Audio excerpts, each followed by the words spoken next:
मध्ये मटण आणायचे, एकादशीच्या दिवशी चिकन आणायचे. म्हणजे इथं आता मला मोर्चामध्ये कळलं की एका गटाची लोक त्या मोर्चात पुढं पुढं पुढं पाहतायत. ते घर पण तसंच आहे. ते घर एका दिवशी दगडू सेठ गणपतीच्या तिकडं मटण खाऊन जातात. तुम्हाला सगळ्यांना माहित आहे ते घर कोण आहे. त्याचे सासू ख्रिश्चन आहे, नवरा ब्राह्मण आहे, बाप मराठा आहे, आई कुणी आहे, असं कॉकटेल घर आहे. आणि ती लोक आता सगळी इकडं मोर्चामध्ये गोपीचंद पडळकरची आमदारकी गेली पाहिजे. अरे वा, गोपीचंद पडळकरची आमदारकी म्हणजे काय परड्यातला भाजीपाला आहे का? अरे जत मधल्या मायबाप जनतेने मला 40,000 मताच्या फरकाने निवडून विधानसभेमध्ये पाठवलंय.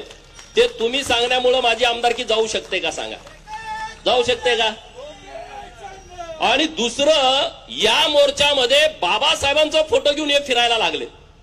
याचं अतीव दुःख आहे.